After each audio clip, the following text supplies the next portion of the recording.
अमित जी। जी। राधे राधे भगवान, आपके चरणों में कोटि कोटि प्रणाम।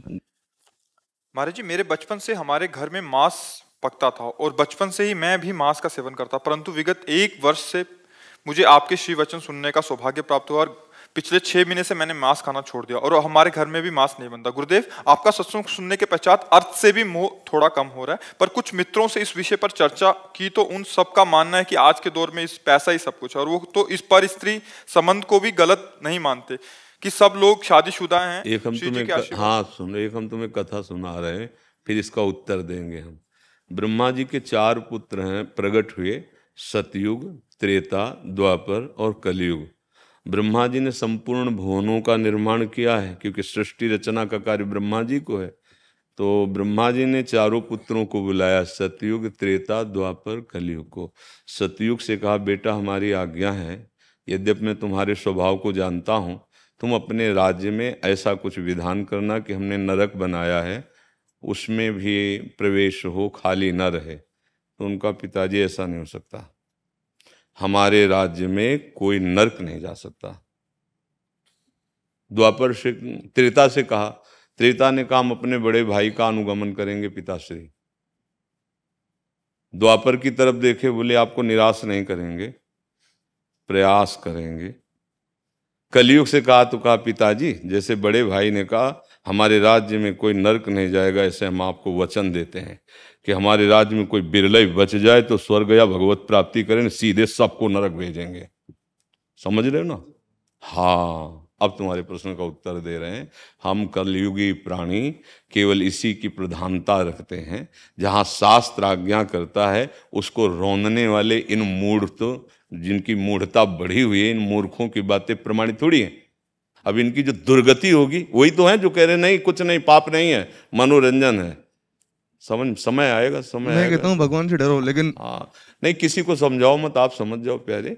ये राक्षस बुद्धि वाले तुम्हारी समझ में, जो तुम्हारे द्वारा बंद, ये दैवी शक्तियां हैं, केवल भगवान की सृष्टि की सृजन के लिए तुम्हारी अर्धांगिनी बनी हुई है, तुम्हारी बेटी बनी हुई है, तुम्हारी माँ बनी हुई, तुम्हारी बहन बनी हुई। एक जो girl friend, boy friend, live in relation, ये जो सब गंदी बातें चली है ना, ये धर्म की धज्जियां उड़ा रहे हैं। महाराज जी शादीशुदा लोग हैं वो, फिर भी आप ऐसे करते हो तो पाप है ना वो। अरे भाई, हम कह रहे अपनी पाणी ग्रहण की हुई पत्नी के सिवा कहीं भी गंदी दृष्टि नहीं रखनी चाहिए।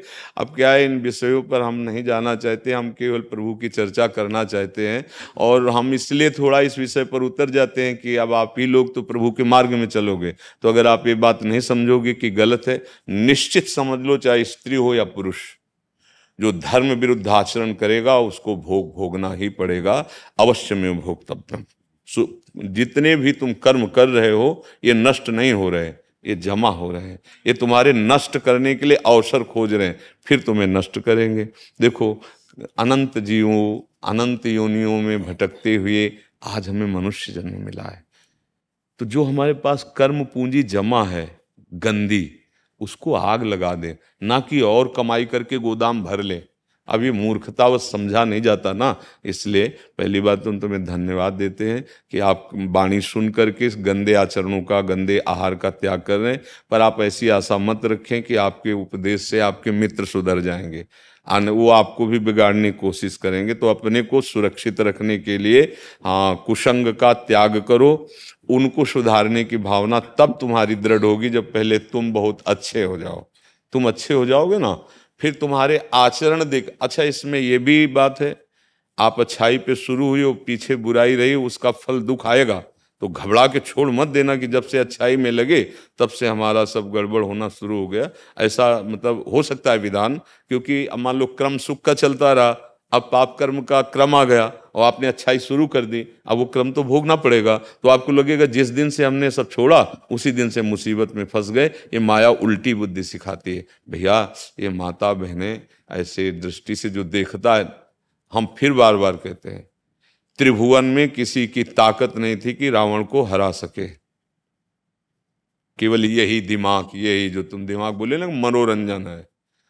तो मंदोदरी छाती पीट के कहती, रहा न को कुल रोवन हारा। केवल इसी बात ने दुर्योधन महाबली भगवान बलराम जी का चेला था, कोई ऐसी वैसी बात नहीं थी।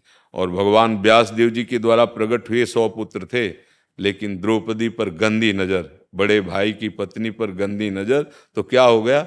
100 के 100 बन गए, 100 के 100 बन गए, मिट्टी में मिल गए। और सब महाबली थे, 10-10 हजार हाथियों का बल रखने वाले सब थे।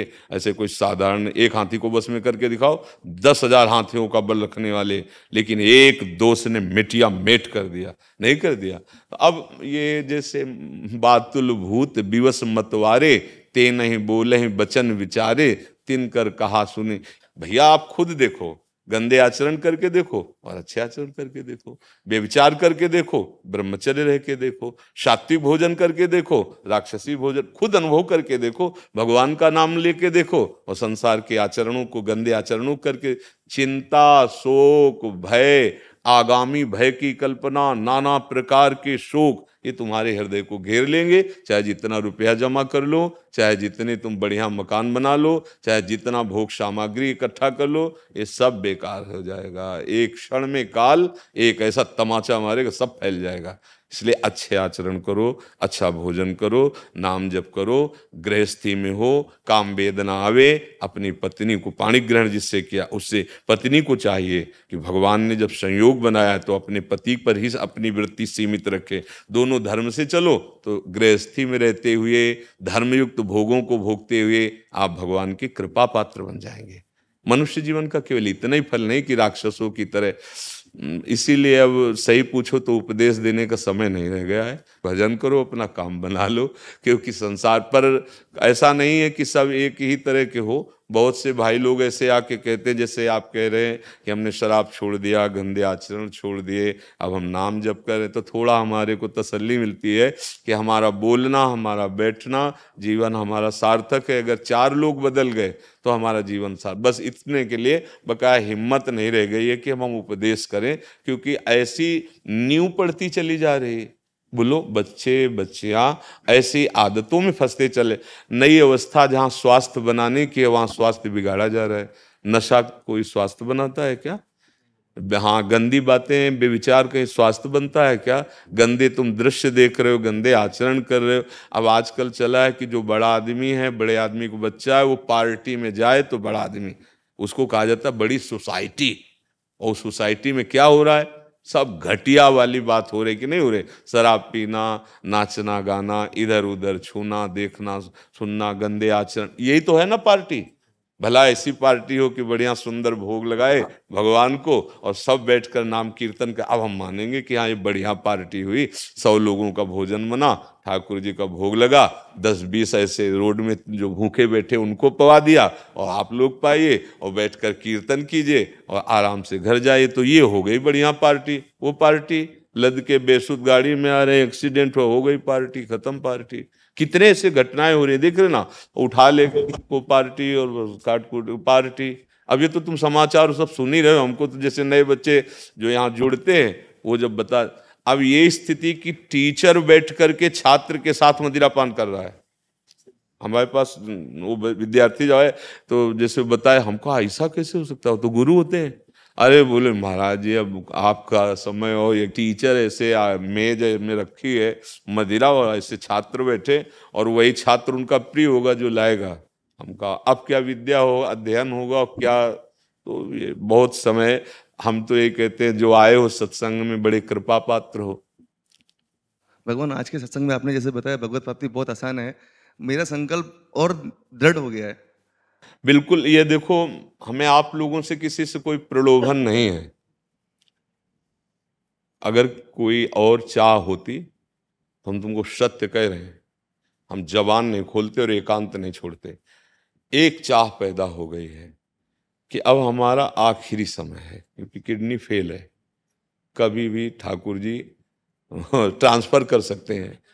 अब जो कुछ गुरु से मिला है और जो कुछ जिंदगी में अनुभव हुआ है, तो हमने समाज का अन्न खाया है, समाज का वस्त्र पहना है। तो अब जो पकड़ पाओ, ना पकड़ पाओ ना। भगवान, आपका दर्शन कर लिया, अब तो लगता है अब को तो नाचना चाहिए। हम इसीलिए केवल बोलते हैं भैया कि आपका जीवन बदल जाए, और हम सत्य कहते हैं। अगर आप श्रद्धा से स्वीकार कर लोगे तो ये प्रवचन नहीं है, भूत की तरह तुम्हारे ऊपर वचन चढ़ जाएंगे। क्योंकि हम वही बोलते हैं जो गुरु कृपा से यहाँ है, नहीं तो फिर नहीं। और तो वचन जो है ना वो चढ़ जाएंगे तुम्हारे ऊपर, जब जाओगे तो गूंज जाएगा तुम्हारे दिमाग में। तो भैया इन गंदे बातों को अपने हृदय में मत रखो। देखो आजकल पति पत्नी का प्यार ऐसे बिखरा हुआ है, कब कौन कहाँ से तलाक, किसकी तलाक, ये शब्द हैं। अरे एक बार दोस्ती का हाथ मिला लिया तो एक दूसरे की गलतियों को माफ करते हुए अपनी जिंदगी का निर्वाह करते हुए आनंद पूर्वक रहो। लड़ाई झगड़ा ये आज इससे कल उससे, मन फिर ये क्या जीवन रह जाएगा। चलो यौवन अवस्था है, या एक अवस्था और आएगी वृद्धावस्था, फिर क्या होगा। तुम्हारे कर्म जब तुम्हारे ऊपर लागू कर होंगे, दंड भोग, तब क्या होगा। इसलिए बहुत यही कमाई की अवस्था है, इसमें अच्छी कमाई कर लो या बुरी कमाई कर लो। और देखो एक अनुभव की बात कहते हैं, जैसे हमने जीवन में कभी बंदूक नहीं चलाई है तो हमारे सामने रख दीजिए, हम उसको चला ही नहीं सकते। ऐसे जीवन में तुमने भजन नहीं किया है तो पक्की बात समझो, बुढ़ापा में माला रख लो, चंदन लगा लो, सब कुछ कर लो, भजन नहीं होने वाला। क्योंकि अंदर का अभ्यास संसार का है ना, वो ऐसे ही चलेगा। अब जिसने अभ्यास किया है तो एक सेकंड में लक्ष्य पे गोली मार देगा, क्योंकि उसने अभ्यास किया है। हमने अभ्यास नहीं किया। अगर आपने जीवन में भजन का अभ्यास किया है तो फिर वृद्धावस्था में और भजन होगा कि भैया अब हम तो छुट्टी और खूब राधा राधा राधा। और जो सोचते जवानी में पापाचरण कर लो, बुढ़ापे में भजन करेंगे तो नहीं होगा, क्योंकि पापवंत कर सहज स्वभाव, भजन मूर्ते भाव न खाओ। समझ में आया भैया। सुमन दास जी। राधे राधे। राधे राधे महाराज जी, आपके चरणों में कोटि कोटि प्रणाम। महाराज जी, हम इंद्रियों को कैसे जीतें? अगर हम हठ पूर्वक इंद्रियों को विषय भोगों से रोकें तो भी मन बार बार विषयों का चिंतन करता है, इससे भी क्या हम दंभी या मिथ्याचारी कहलाएंगे? ऐसा क्या करें महाराज जी, मन विषयों की तरफ किसका ही ना जाए? प्रश्न है बच्चा? पहला शब्द है त्याग, फिर दूसरा शब्द है वैराग्य, फिर तीसरा शब्द है उपरति। पहले शब्द में शांति शब्द का प्रयोग भगवान ने कह दिया, त्यागात शांति अनंतरम। त्याग का स्वरूप होता है कि जैसे हम गृहस्थ हैं, हमारे पास वो जो व्यवस्था भगवान ने दी है और उस व्यवस्था में हम संतुष्ट हैं, इंद्रियों से भोग भोग रहे हैं, वो भजन में बाधक नहीं होगी। अब अगर हमारी इंद्री कहीं और जा रही, अब उसे शासन में लेना है। चाह रहे हैं हम पर करेंगे नहीं, हमारे अंदर भोगों की चाह है पर हम गलत नहीं जाने, इसका नाम है त्याग। अंदर से भोग लालसा है पर बाहर से हम अधर्म आचरण नहीं करेंगे, इसका नाम त्याग है। मतलब धर्म पूर्वक भोग भोगने के लिए मना नहीं किया गया है, ये भी बात समझो। गृहस्थ धर्म में धर्म पूर्वक विषयों का सेवन करना अनिवार्य है। विरक्त मार्ग में किसी भी तरह से विषयों का सेवन करना अनिवार्य नहीं रखा गया, वह निषेध रखा गया है। समस्त विषयों का त्याग करके केवल प्राण आहार का पोषण और शरीर ढकने के लिए वस्त्र और रात दिन भजन और उसका फल जगत मंगल, तभी तो संत जगत पूज्य होते हैं। मान लो आप लोग सब आके सर झुकाए तो किस बात के लिए सर झुकाए हो? इसके लिए थोड़ी कि हम पीला और लाल और ये पहने इसलिए, नहीं नहीं, इसके लिए नहीं झुकता। सर इसलिए झुकता है कि जो वहाँ हम फिसल गए वहाँ तुम पास हो गए और तुम निरंतर भजन करके हम सबका मंगल कर रहे हो, इसलिए हे देव हम आपको प्रणाम करते हैं। इसीलिए संतों कोई भी हो, चाहे राष्ट्र का कितना भी बड़ा पदाधिकारी संतों को तो ऐसे करता है ना, तो क्या उनका पद क्या है?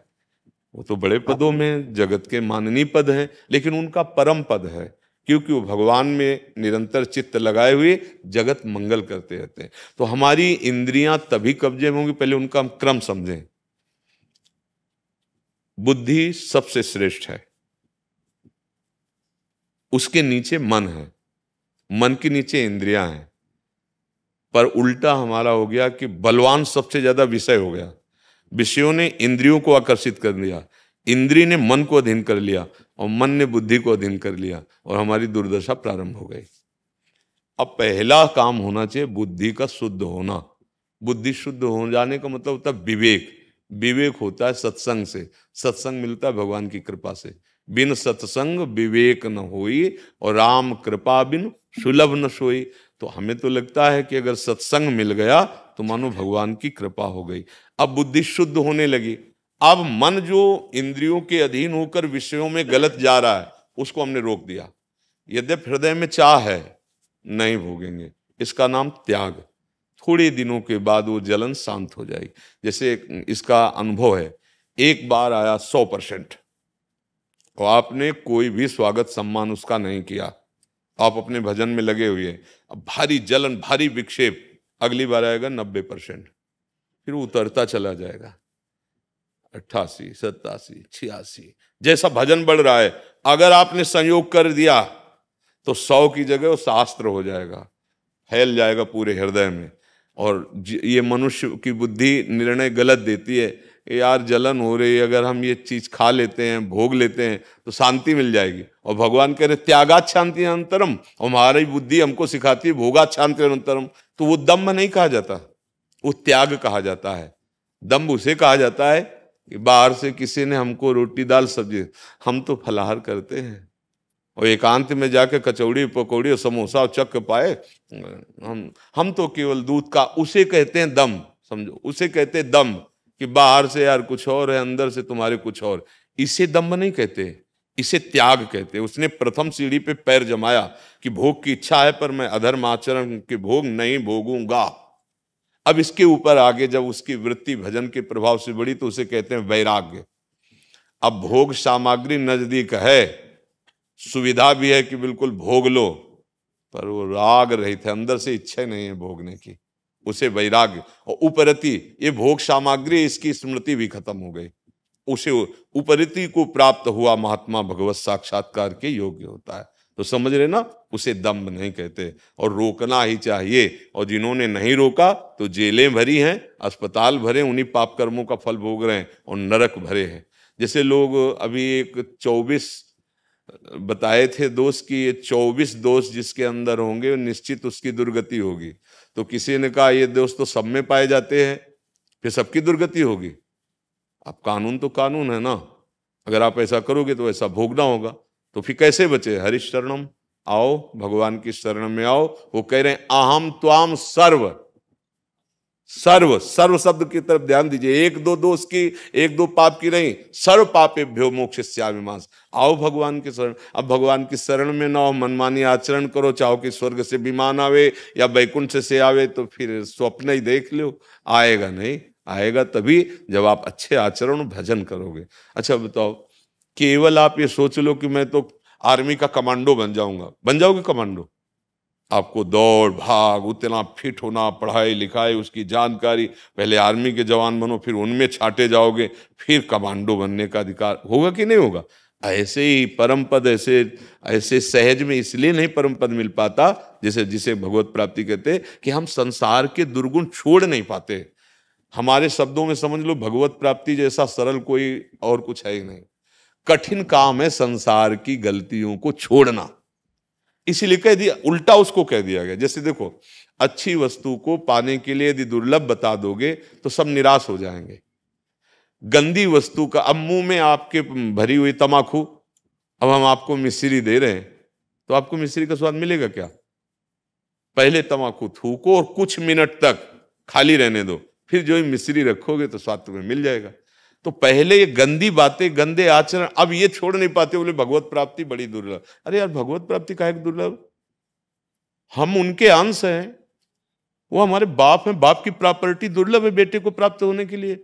अब बेटा न बन करके तुम इधर उधर घूमो और ऐसे आचरण करो कि वो बाप जो है अपने आप दूसरे के नाम प्रॉपर्टी कर दे, तो तुम्हें नहीं मिलेगा, नहीं मिले।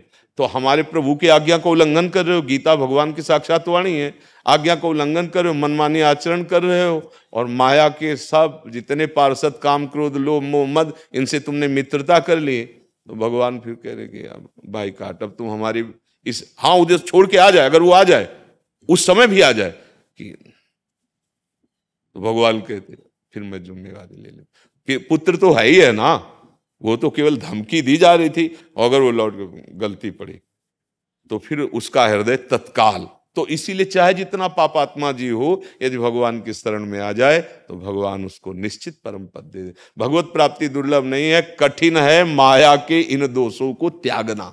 देखो समझा रहे हैं, फिर भी बुद्धि है देखो, और पर बुद्धि क्या करे, काट रही है, सत्य बात को काट रही कि ये तो सब मनोरंजन है यार, कर लो मनोरंजन। फिर यम के दूत भी तुम्हारे साथ मनोरंजन करेंगे, यमदूत, नर्क, ये सब सत्य है, ऐसा मत मानो कि अरे नहीं आप यहाँ कर्म करते हो तो दंड नहीं मिलते। तो ऐसे ही जो आप पाप कर्म कर रहे हैं, जिनका उचित दंड यहाँ आपको नहीं मिला है, वो बड़ी सरकार है, वहां एक एक सेकंड का हिसाब होता है। इसलिए अच्छे कर्म करो, नाम जप करो। बहुत अच्छे अच्छे पदार्थ भगवान ने हम मनुष्यों के लिए बनाए, किसी जीव का गला काट के खाने की जरूरत नहीं है यार।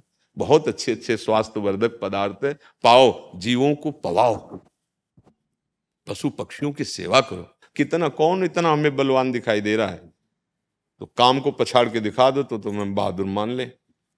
और अभी सात्विक अन्न पाओ, नाम जप करो, काम को पछाड़ दोगे, क्रोध को पछाड़ दोगे।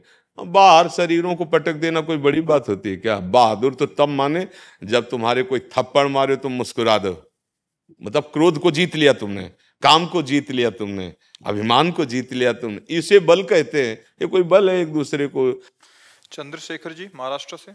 राधे राधे गुरुदेव। गुरुदेव राधे राधे, आपके चरणों में दंडवत प्रणाम। गुरुदेव, मैं सरकारी नौकरी करते हुए अपनी गृहस्थी चलाता हूँ। आपकी वाणी ने मेरा और मेरे परिवार का जीवन बदल दिया। राधा नाम अब आखिरी सांस तक ना छूटे, यही राधा रानी से विनती है। महाराज जी, कुछ दिन बाद नौकरी में मेरा प्रमोशन होने वाला है, जिसके परिणाम स्वरूप मेरी जिम्मेदारियां और बढ़ेंगी और वर्तमान में जो थोड़ा सा समय निकालकर भगवत मार्ग पर चलने की चेष्टा कर रहा हूं वो प्रभावित हो सकते हैं। क्या मैं प्रमोशन नकार कर वर्तमान पद में रहकर नौकरी नहीं, करना? नहीं, अभी सत्संग का सार समझ नहीं पाए हो। रात दिन अपनी ड्यूटी पर रहो और उसे भगवान को समर्पित करो। भगवान का भजन है, और बीच बीच में अंदर अंदर राधा राधा बोल दिया। समय निकाल के थोड़ी बैठना है, समय को उसी में लगा देना है। आप सेवा करो, खूब सेवा करो। आप क्या समझते हो हम बाबा जी हैं तो हम बैठे हैं क्या?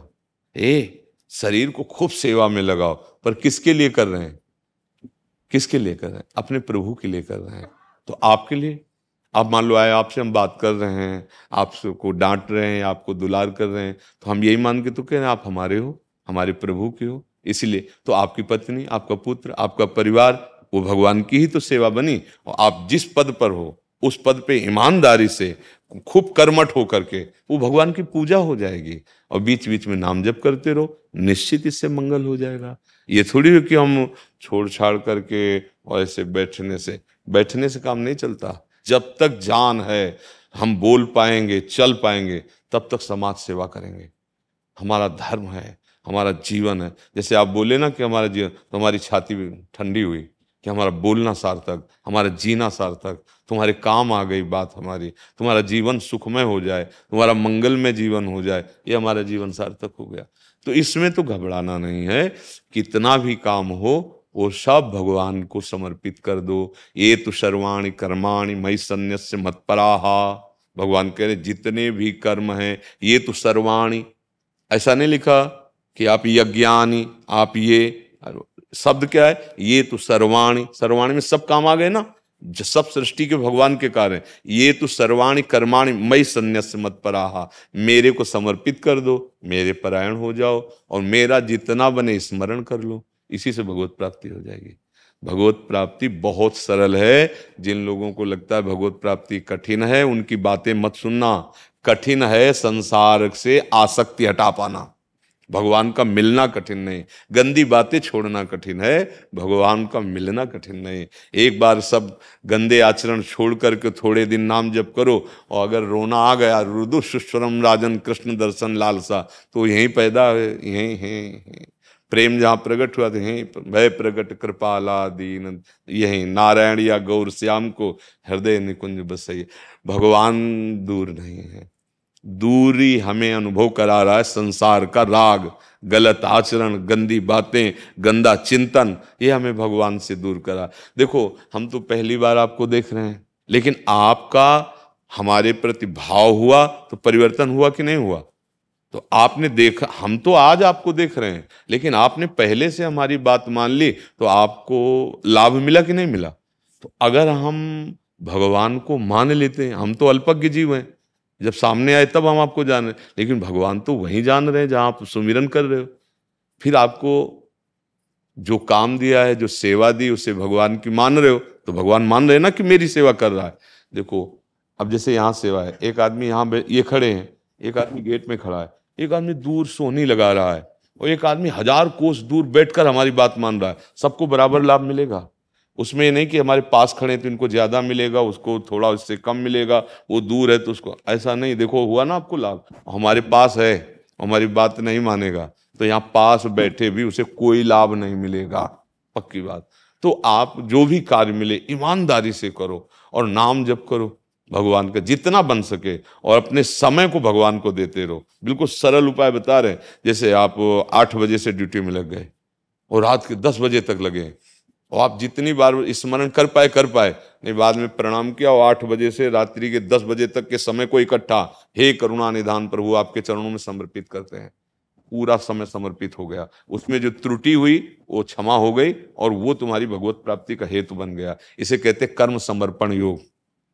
अब मान लो बात, भागने की कहीं थोड़ी जरूरत है। बैठ करके क्या होगा, बिना कर्म किए थोड़ी रहोगे, मन चलता रहेगा। और इतने बड़े भजनानंदी होना मुश्किल है कि मन को एकाग्र करके सीधे भगवान में लगा दिया। तो कर्म में मन लगना ज्यादा चाहता है क्योंकि लगा हुआ है, तो हम उसको उसी फुसला के चलाते हैं। कर्म में लगाते हुए कर्म को भगवान को समर्पित करते हो, राधा राधा राधा जितना बना उसी से काम चल जाएगा। समझ गए आप जी। गिरिराज वास में पाऊँ व्रत वैकुंठ जाऊँ, विचलूँ मैं लता पतन में, गिरिराज तलेटी वन में, आनोर जति पुरा जन में, राधा कुंड को वर्धन में, कुंडन में करूँ स्नान करूँ जलपान, पड़ो रहूँ रज में पड़ो रहूँ रज में, दीजो बहु बारंबार जन्म मुहे ब्रज में, जो कुछ मिले प्रसाद पाए के, गोविंद के गुण गाऊं, श्री गिरिराज वास में पाऊं। श्री गिरिराज महाराज की जय जय।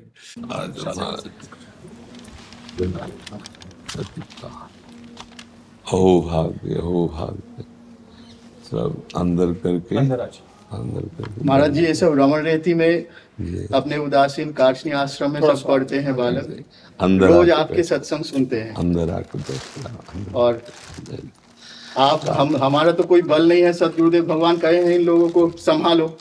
अब हम तो खुद गिरे हुए हैं, इसको क्या संभाले। नहीं। कोई योग्यता नहीं, बस आपके वचन के सहारे बस रात को सुनाते हैं, और आप जैसे दिनचर्या बताए हो कोशिश करते हैं। एक साथ हम लोग एक साथ मिलकर निभाने का कोशिश कर रहे हैं। बिल्कुल। बस आपसे प्रार्थना इतनी है कि आप जैसे बाहर से वचन के द्वारा संभाल रहे हो, अंदर थोड़ा बल दे दीजिए कि आपके वचन पालन कर पाए बस। जी। वो तो आप में सामर्थ है। आसन दो बैठ जाओ, एक मिनट आसन दे दो बैठ जाओ। आप में सामर्थ है। आप बस एक प्रधान बात, जैसे कोई भी महल उसकी नींव मजबूत हो तो बहुत सुंदर होता है, ऐसे हमारी साधना की नींव ब्रह्मचर्य है। अगर ब्रह्मचर्य हम लोग संभाल लें गुरु कृपा से, और स्मृति भगवत चरणारविंद की नाम की, तो किसी भी मार्ग में जाया जाए विजय श्री को प्राप्त होगा। फिर ये भगवत मार्ग तो इसी के आधार पर है। नवीन बच्चे हो, कहीं किसी भी तरह का कोई कुसंगी दृश्य, व्यक्ति, वचन, आहार, इससे बचना होगा। जिस आहार के पाने से गंदी मन में स्फुरना हो, जिस व्यक्ति के मिलने से गंदा चिंतन, जिस दृश्य के देखने से गंदी बात, वो नहीं।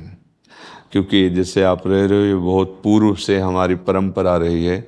गुरुकुलों में चाहे वो राजकुमार हो, चाहे वो किसी साधारण गृहस्थ का बालक हो, और वहीं से परिपक्व होकर के ऐसे निकलते थे कि अगर गृहस्थ में भी गए तो वो राज ऋषि की तरह, हाँ ऋषि ही कहे जाते थे। थोड़े दिन गृहस्थी में फिर अपने स्वरूप में आ गए। तो ऐसे ही किधर भी किसी भी मार्ग में जाना हो, पर ब्रह्मचर्य अति अनिवार्य है। ब्रह्मचर्य पर दृष्टि रखना और नाम स्मरण, जो गुरु जी ने नाम दिया है उस नाम का स्मरण करते रहना। कुसंग ना होने पावे तो जीवन प्रकाशित हो जाएगा, और कुसंग की बहुतायत है। बस कुसंग से बच जाया जाए तो बहुत जल्दी लाभ मिल जाएगा। लाओ सब बच्चों को माला पहनाओ श्री जी की, महाराज जी को एक चुनरी श्री जी की पहनाओ। हाँ, ये महारानी जी का अंग वस्त्र है, लाडली जी का। ये जय जय सब बच्चों को पहनाओ, माला पहना। अपने आश्रम में महाराज जी एक अपने दादा गुरु जी एक भजन गाते थे, ठाकुर हमरे रमण बिहारी, हम है रमण बिहारी के। वो ये बच्चे थोड़ा सुना दे आपको। सुना दो सुना दो इसे।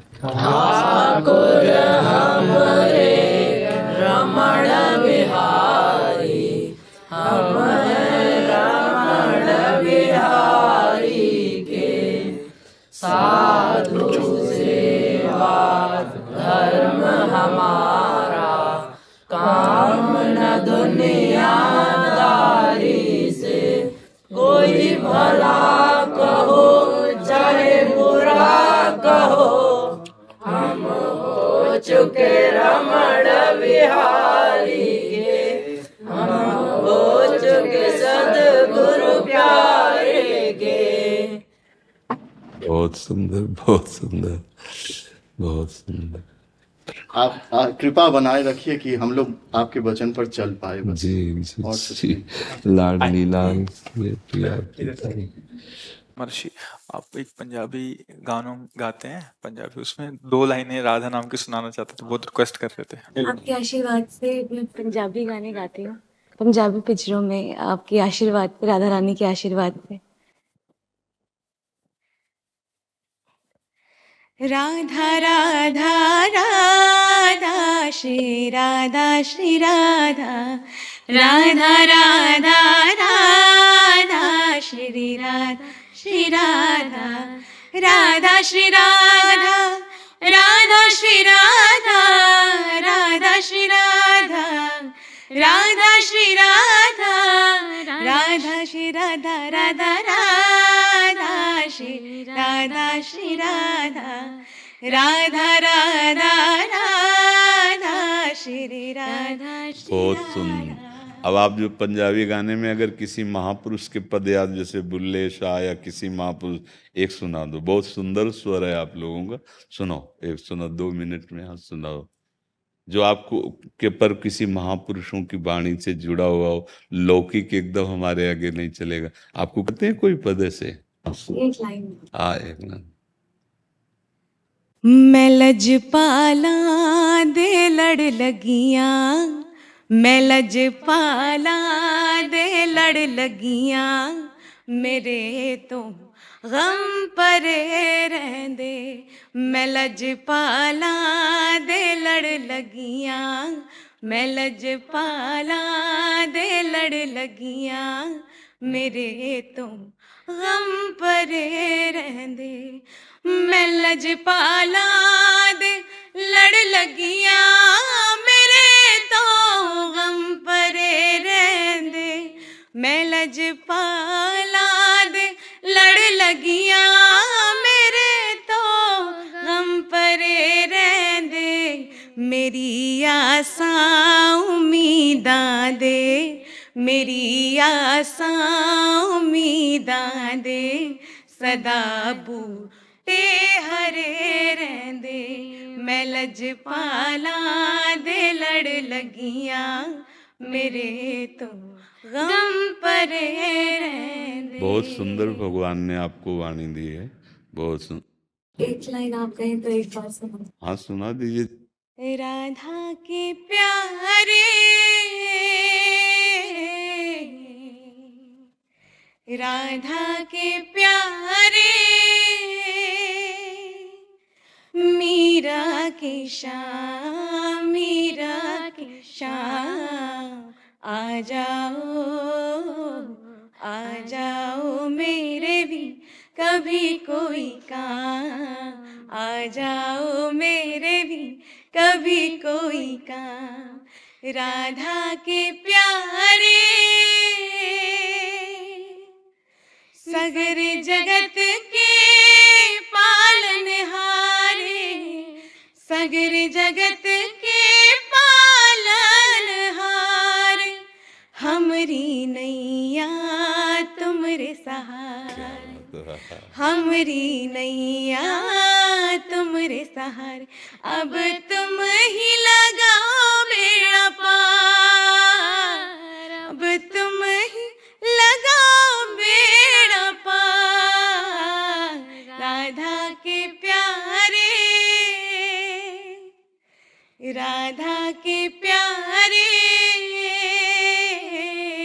राधा